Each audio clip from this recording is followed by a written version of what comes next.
Hello, my loves. Welcome back to the channel. My name is Leanne Aligned. I'm a professional tarot reader, an Akashic record reader, a spiritual teacher, lots of different things.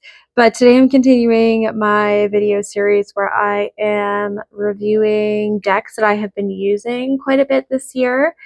And I thought it would be fun to, one, not only share them with you, but to two, provide my thoughts from the perspective of actually having worked with these decks. I really enjoy reviews that give us a deeper look into how someone uses the deck who's actually like spent time with it versus perhaps say like, first impression unboxing reviews. So if that's your thing, stick around. So today I want to talk about the Golden Art Nouveau Tarot. This is a tarot deck that I actually probably never would have purchased myself, but I did a deck trade with someone earlier in the year. And this was one of the decks that they had up that they were, ready to pass on. And I thought, hey, why not give it a try? So surprisingly, I ended up really, really enjoying this deck. So I'm going to show you the images, of course, as I talk about it. These are the backs. In terms of shuffle, I actually really enjoy this deck, how it shuffles. There's a dog hair. Story of my life. Oh no, that's a me hair. Anywho, I really enjoy how this deck shuffles. It's a little stiff, but it's still very flexible. And I have very tiny hands with soon to be, I'm sure, arthritis in my thumbs. They do ache for me sometimes. And doing this motion, sorry if that freaks anybody out, does tend to make them a little achy and sore at times. So adore the shuffle. And to me, like, you gotta have a good shuffle with a tarot deck. That's like the whole experience, right? So these are the backs. I really like that we have this like sun motif with the two trees. I think that's really fun. And these are the images. And to be honest, I didn't think that I was going to enjoy it. Here's the like beautiful gold gilding. And the reason I didn't think I was going to enjoy it much is because it feels very like utilitarian. Like it looked to me online like old school art. I think they call this Art Nouveau. I have no idea. I'm not an art person. I'm highly creative, but I'm not like an art history person, so please don't come at me. But I thought this would be a little more like stuffy feeling, and it's actually not. The images are quite lively. It doesn't feel too dated. This is one of my favorite cards.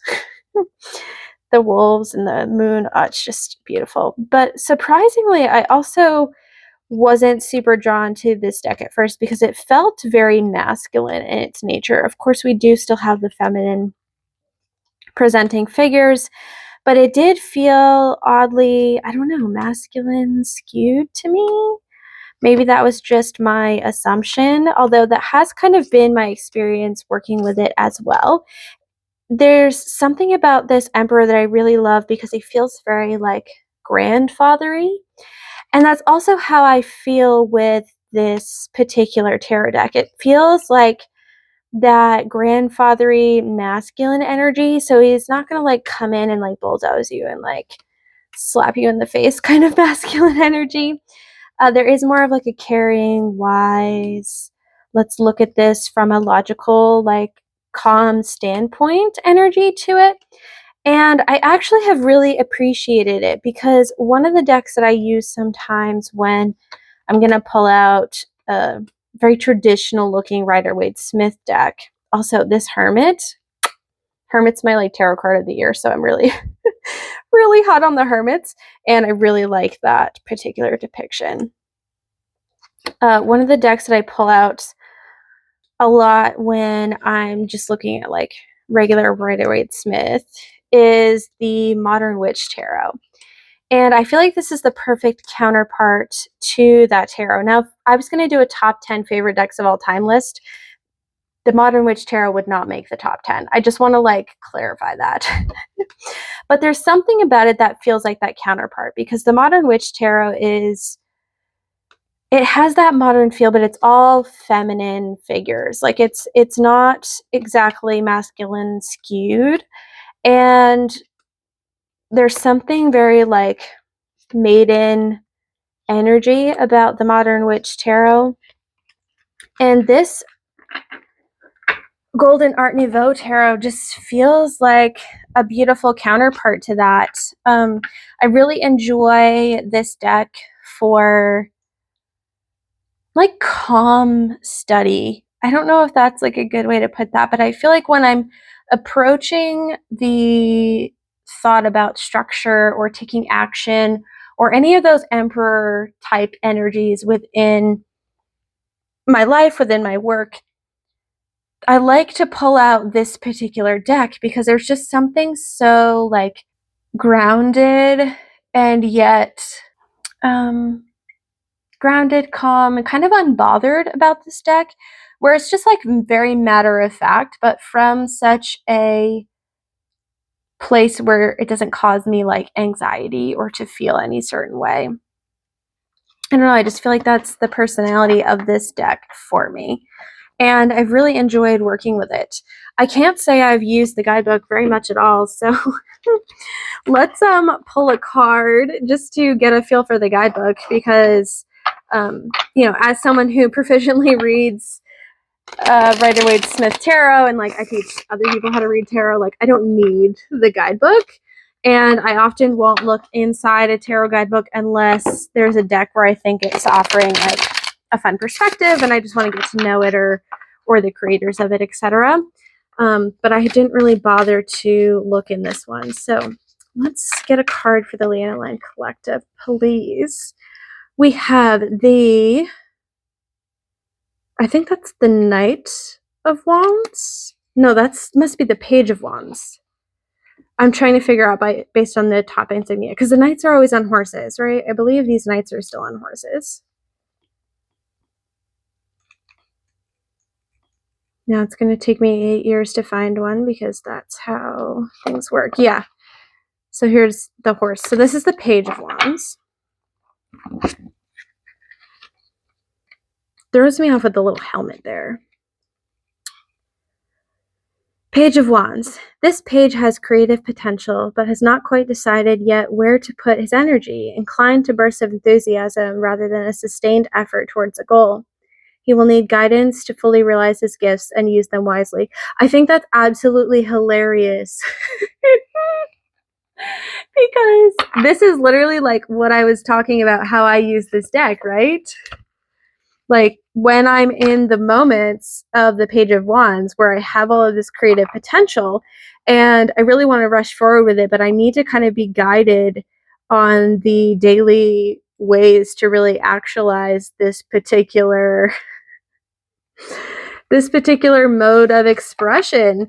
And I love when a deck just like reflects that. So it's like this is the energy. And now it's giving me the Knight of Wands. Bold and bound for glory, this knight may rush in where angels fear to tread. Ooh, I like that. He is more susceptible to failure than those who never take a chance, and yet fortune seems to follow him and keep him from true harm. He will champion any righteous cause and pursue any path that promises adventure. I actually really, really enjoy that. I'm going to have to write that in my tarot grimoire. I see the Knight of Wands, not this is a lesson or anything, but I see the Knight of Wands as kind of that rock star energy. Like, somehow he's like the bad boy that like always stays out of trouble. But if you go and you hang out with him, usually you end up in trouble because he's like live fast, die young kind of attitude. And he, you know, lives in a very like kind of rushing forward, careless way, and yet something always works out for him because it's just somehow how his life is aligned. And as I share that, right, you can see how this Knight of Wands kind of fits that description. But I had never like, I don't know, it's worded in a way that I had never heard before. So I actually I'm actually not mad at this guidebook. I can't say this is a review for the guidebook because I just went on that whole spiel how I don't like to review guidebooks. I mean, excuse me, review decks without using them. And obviously I haven't really used the guidebook. But from that particular glance, it ain't bad. It's not bad. And we have the Emperor kind of rearing its head at the bottom of the deck here. So those are my thoughts and review on the Golden Art Nouveau Tarot. It's one that I really enjoy. It's one that I highly value having within my Council of Tarot decks now because of the unique kind of role that it fills within readings. I just find that you don't often have that more gentle masculine energy that you can lean on, especially not within the decks that I particularly have, although I say that and now I'm gonna find some. I'm already like coming to mind of like the Tarot V. I'm like, oh, is that kind of like anyway. That is it for my particular review. Let me know if you have this deck, how it works for you, what you thought of it, whether this type of kind of masculine, gentle energy is something that you have within other decks, and whether you have any recommendations. I would love to hear, and I can't wait to connect with you in the comments. Thank you so much for watching, and I'll see you again soon. Take care, my loves. Bye.